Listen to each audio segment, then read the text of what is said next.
Lagi, Nikita Mirzani kembali dilaporkan ke polisi atas dugaan pencemaran nama baik. Artis Nikita Mirzani kembali berurusan dengan polisi. Kali ini, Nikita Mirzani dilaporkan oleh seseorang bernama Tengku Zanzabella ke Polda Metro Jaya soal dugaan pencemaran nama baik. Laporan tersebut diterima Polda Metro Jaya yang terregister dengan nomor LPB 6 tanggal 27 November tahun 2023, SPKT Polda Metro Jaya per tanggal 3 Februari tahun 2023. Laporan itu dibuat Tengku Zanzabella atas tudingan Nikita Mirzani saat melakukan live streaming di media sosial.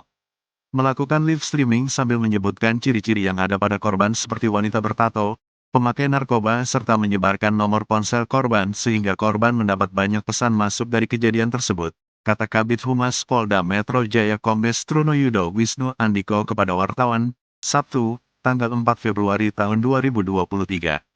Selain itu, lanjut Trunoyudo, dalam laporan tersebut Nikita Mirzani disebut mengungkapkan soal wanita yang dimaksud adalah Pecatan Sahabat Polisi Indonesia, SPI. Atas hal ini, pelapor merasa dirugikan sehingga melaporkan Nikita Mirzani ke Polda Metro Jaya.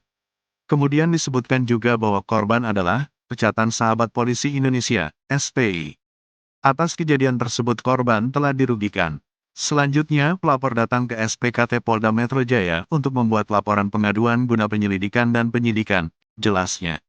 Dalam laporan tersebut, pasal yang dipersangkakan adalah soal pencemaran nama baik melalui media elektronik atau pasal 27 ayat 3, Jo pasal 45 ayat 3, UU No. 19 tahun 2016 tentang perubahan atas UU No. 11 tahun 2008 tentang ITE.